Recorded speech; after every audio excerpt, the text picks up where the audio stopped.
Nesse vídeo nós vamos estar demonstrando como funciona a linguagem de consulta estruturada para banco de dados 100% em português que a Design Líquido criou, chamada Lincones. Lin quer dizer linguagem, con quer dizer consulta e es quer dizer estruturada, que é o mesmo significado que tem SQL, que é a contraparte em inglês. Lincones tem hoje uma especificação, que é esse repositório, em que nós detalhamos todas as operações que podem ser feitas e suas respectivas traduções para SQL ANSI, como por exemplo a seleção, inserção, atualização e assim por diante. Hoje Lincones tem a implementação para SQLite em Node.js. Então, se você tem o Node.js instalado, você pode instalar o pacote Lincones SQLite e fazer uso de Lincones, a linguagem 100% em português, para consulta em banco de dados. Para essa demonstração, então, eu vou abrir meu PowerShell e vou digitar o comando npm i-g @designliquido /lincones SQLite. Isso deve instalar a Lincones usando o npm. O npm vai instalar um atalho, que é um binário, na verdade chamado Lincones-SQLite, que nós vamos poder invocar por linha de comando assim que a configuração do pacote estiver pronta. E nós poderemos então disparar diversos comandos que criam tabelas, que selecionam dados de tabelas, atualizam, excluem e assim por diante. Agora que o pacote está instalado, nós podemos então invocar Lincones por linha de comando e começar alguns experimentos.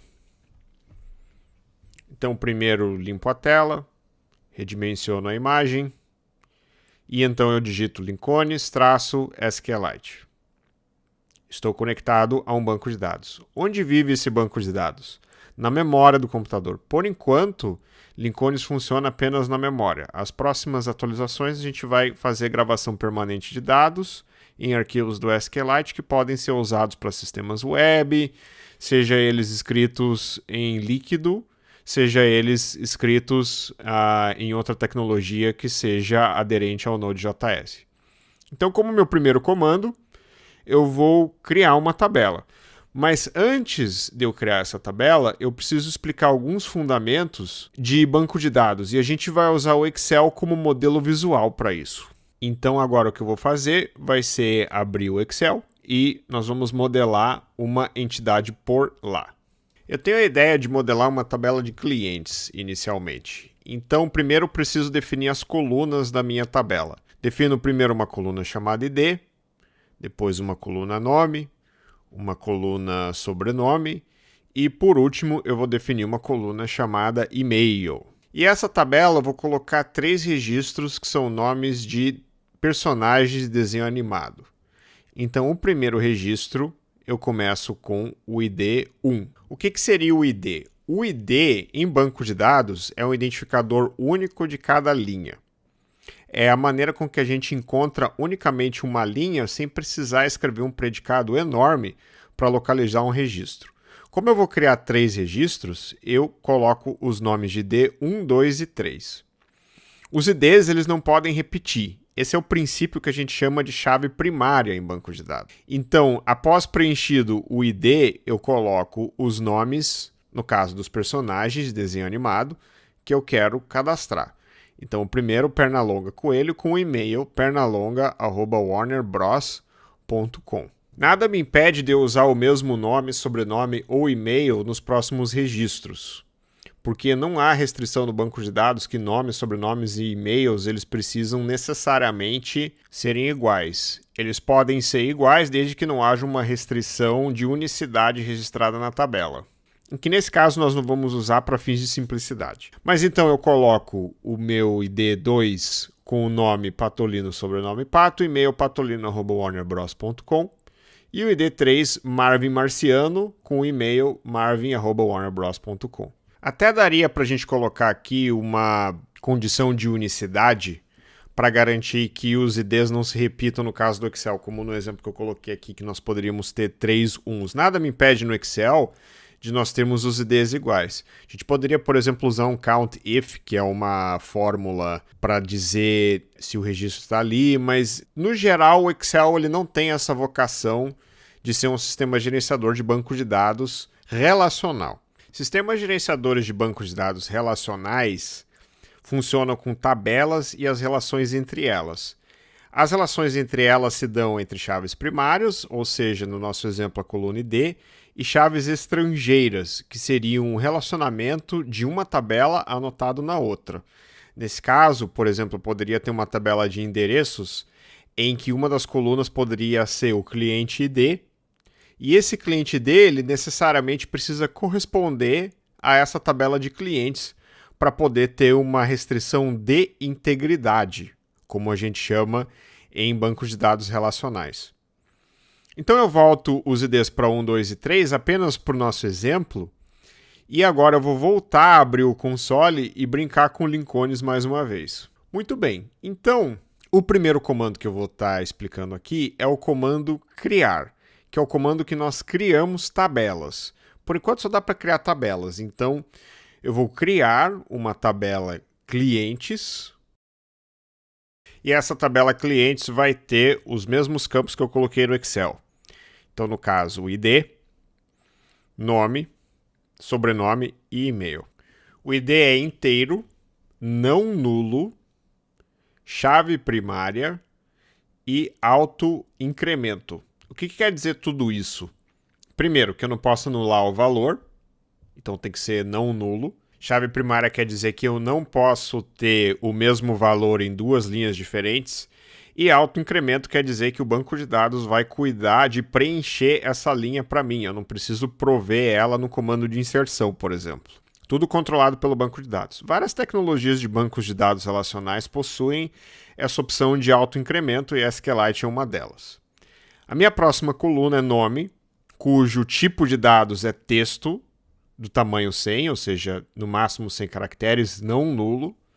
O sobrenome eu também vou usar texto 100, não nulo. E por último o e-mail, também texto, mas um pouco maior.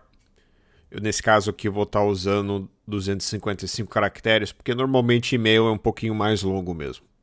Não nulo também. Muito bem. Rodamos o comando, apertando Enter. Temos o OK e 0 linhas afetadas. Então quer dizer que a tabela foi criada com sucesso. Como a tabela foi criada com sucesso, então agora eu posso selecionar dados dela. Então eu vou digitar selecionar, vou digitar os nomes das colunas que eu quero, por exemplo, ID, nome, sobrenome e e-mail, separados por vírgula, de clientes. E executo, naturalmente não vai ter nada, vai ter 0 linhas, porque eu não inseri nenhuma ainda, né?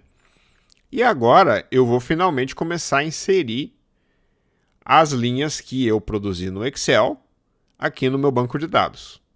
Então o próximo comando, assim como o selecionar, ele também é no infinitivo. Todos os comandos em Lincolnes seguem esse padrão de serem no infinitivo. Criar, selecionar. A gente pode ver que Lincoln se assemelha muito a conversar com o computador. É como se você estivesse conversando com uma pessoa pedindo para ela executar as instruções para você. Então, nesse caso, o próximo comando, assim como criar e selecionar, ele se chama inserir.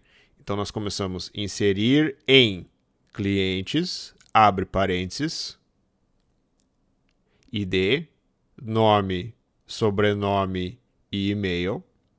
Fecha parênteses, valores, eu já estava digitando values ali por causa do SQL, né? Que no SQL é values. Então seria valores. E agora eu passo os valores correspondentes que eu preciso. Nesse caso aqui, ID eu não preciso passar porque ID é auto-incrementável, né? Então eu posso simplesmente voltar na relação de colunas que eu coloquei e apagar o ID. O ID não vai ser necessário aqui porque o banco de dados vai estar criando o ID para a gente.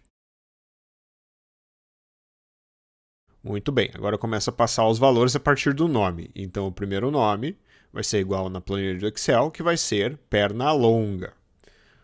O próximo valor é o sobrenome, né? Seguindo a ordem do que eu coloquei na primeira relação entre parênteses. E o terceiro valor vai ser o e-mail, que é pernalonga@warnerbros.com. www.warnerbros.com.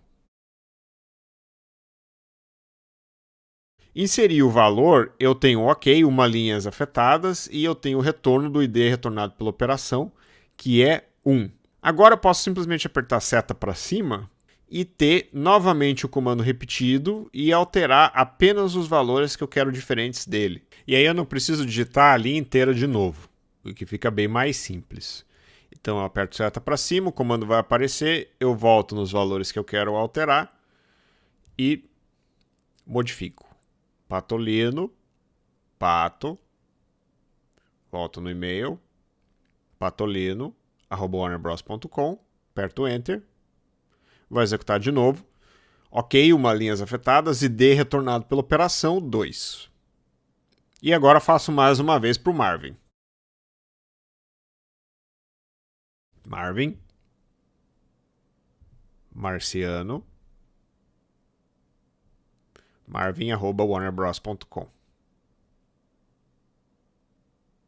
Inseridos os 3 registros, agora posso novamente rodar o comando de seleção. Então eu posso apertar a seta para cima várias vezes até eu achar o comando. Lincolnes vai mantendo os comandos que a gente executou. Eu volto no comando selecionar ID, nome, sobrenome, e-mail de clientes, e aí está. Seleciono todo mundo. Agora eu tenho mais ou menos o que a gente viu no Excel, né? Os IDs 1, 2 e 3 seriam os indicadores de linha. Quer dizer, no Excel a gente começa pela linha 2, porque a primeira coluna é a coluna dos títulos. Mas acho que deu para ver como é que a coisa do ID funciona, o ID autogerado, enfim. Agora que nós temos o comando de criar a tabela, selecionar dados da tabela e inserir em dados na tabela, naturalmente o próximo comando será o de atualização na tabela. Comando de atualização na tabela, da mesma forma que os outros 3 comandos, também usa o infinitivo, também tem esse estilo de conversa, de prosa, como se a gente estivesse pedindo para alguém fazer alguma coisa por nós, no caso o banco de dados.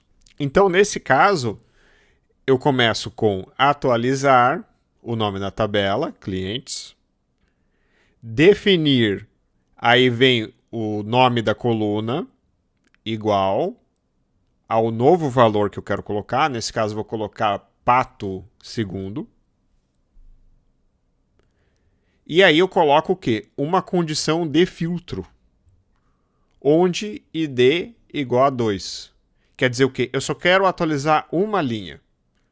Essa condição é obrigatória? Não. Eu posso ir até atualizar clientes e definir sobrenome igual a pato 2. Só que aí eu vou atualizar todo mundo. Que eu não acho que é uma coisa que a gente quer fazer aqui. Então, nesse caso, eu vou até definir sobrenome pato 2, onde D igual a 2, e vou apenas atualizar a segunda linha, que é a que tem o patolino pato. Então, o patolino pato vai passar a ter o sobrenome pato 2. Aperto Enter, e aí eu tenho a atualização. Para conferir se tudo foi nos conformes, eu repito novamente o comando de seleção, já sabe, apertando seta para cima várias vezes até que a gente encontre o comando que a gente já executou. E aí nós temos a tabela com o sobrenome do patolino atualizado para pato 2. O que mais? Tem mais um comando aí. Excluir. Nós podemos excluir uma linha informando o ID ou qualquer outra coluna ou condição. E aí nós temos a exclusão do Marvin. Nesse caso que o Marvin era ID 3. Bom, então essa é uma introdução para essa linguagem de consulta estruturada que mexe com banco de dados, 100% em português, que ela transcreve para outras tecnologias de banco de dados. SQLite é uma delas, nós vamos ter outras mais futuramente. Então, se gostou do vídeo, dá um joinha, se inscreva no canal, acompanhe nossos vídeos e, desde já, muito obrigado a todos. E até o próximo vídeo.